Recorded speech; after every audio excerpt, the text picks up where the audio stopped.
Muy buenos días, amigos y amigas de la Nueva República, su canal digital. Alfonso Zambrano Pajés les habla. En el comentario editorial que consideramos pertinente, nos vamos a referir a esa propuesta, a esa estrategia, y aquí quiero decirle perversa, de tratar de deslegitimar a la Corte Constitucional del Ecuador. A la Corte Constitucional de hoy. No me estoy refiriendo ni defendiendo a la Corte Cervecera. Esa es otra historia. Y quiero poner las cosas en su lugar. La propuesta nace de algún sector incluso del propio gobierno, me refiero al Ejecutivo, y no faltan los acólitos. Unos dicen ser comunicadores, pero comunicadores de la desinformación, y que hay una corriente de opinión perversa también en esos juicios paralelos, tratando de cuestionar a la Corte Constitucional. No hay corte ni tribunal perfecto, por supuesto que es así. Además, la Corte Constitucional de hoy de Ecuador es considerada el último bastión de la democracia y en la suerte del contrapoder. ¿En función de qué? Tiene el más alto control, que es el control de constitucionalidad, que es respetar la Constitución, el marco normativo que está por debajo de la Constitución, y respetar lo que dicen los pactos, tratados y convenios, lo que se llama también control de convencionalidad. Y claro que no hay corte perfecta. Yo he expresado mi desacuerdo, por ejemplo, con respecto al matrimonio igualitario. A mí no me cuadra todavía la idea de que puede ser matrimonio de hombre con hombre o mujer con mujer. De acuerdo con la Constitución, es hombre y mujer, punto. Pero que esté en desacuerdo no significa que sea una mala corte, una corte deshonesta o inmoral, como si hay otros segmentos de la justicia en el Ecuador. Pues bien, y hay fallos como el tema de la interrupción del embarazo, puede ser discutible. El tema de la eutanasia es un gran fallo con reconocimiento universal. Mi maestro en constitucionales, gran maestro mexicano, Miguel Carbonell, decía lo siguiente: la Constitución de Ecuador es una gran constitución enorme. Yo le decía, maestro Carbonell, es para muchos la mejor constitución del mundo hispanoparlante, del mundo. Ninguna constitución tiene tantas garantías de la mujer, de la tercera edad, de los grupos de mayor vulnerabilidad, como son los niños, no obstante que hoy se los está castigando cuando se los quiere retener hasta por 15 años. Pero ese es otro tema.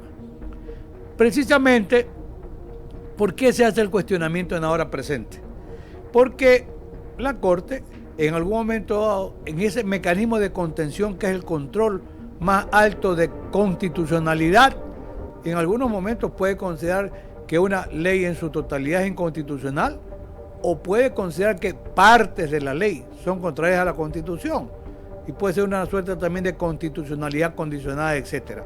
Pero hace un gran trabajo la Corte.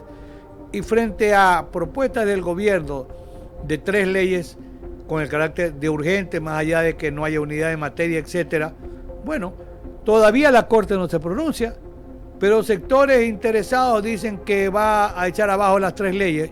No sé si sea así, pero el hecho cierto es que la Corte Constitucional es la que ejerce el control. Incluso, miren, por ahí surge ya una propuesta: mejor es suprimir la Corte. Sí, para eso habría que reformar la Constitución. Y claro, para eso habría que ir a una consulta popular. El procedimiento no es sencillo, pero es posible, claro, pero sería un error gravísimo. Bueno, ¿a quién le quieren dar un control de constitucionalidad? A una sala de la Corte Constitucional. Es cierto que en algunos países, pero con democracia es diferente, y con un sistema de justicia también diferente, como Costa Rica. Sí, Costa Rica tiene una sala de control constitucional, pero Colombia tiene una Corte Constitucional, que a veces es el mecanismo de contención, incluso frente a las resoluciones de la propia Corte Suprema. Y por eso en Colombia se habla del choque de trenes.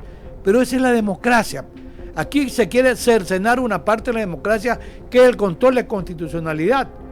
El profesor, en su momento, Luis Ferrajoli, porque a veces queja que hay mucho garantismo. No, señores, como dice el profesor Ferrajoli, hablar de garantismo es hablar de los derechos humanos. que le asisten a usted, que nos está viendo, que nos escucha, a quienes nos vean después, que me asisten a mí. Eso es el garantismo, no es otro tema. Lamentablemente coinciden el profesor Ferrajoli y el gran maestro también Carbonell de la UNAM de México, en que cuando no se respetan las garantías constitucionales, cuando no se consolida lo que el Ecuador es un Estado constitucional de derechos y de justicia, la Constitución es una Constitución de papel.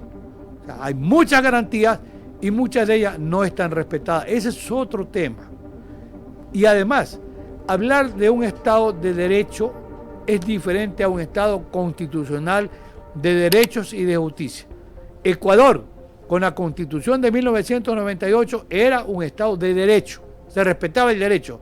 Hoy Ecuador es más, porque es Estado constitucional de derechos y de justicia, donde prima la Constitución, que es la norma suprema de un Estado democrático. Hay que decirle no a esa propuesta equivocada de sectores políticos interesados, no solo en deslegitimar a la Corte Constitucional, sino ir en una propuesta incluso de suprimirla para darle el control a un segmento de la Corte Nacional. Sería un error histórico terrible. Ese es nuestro comentario por el día de hoy.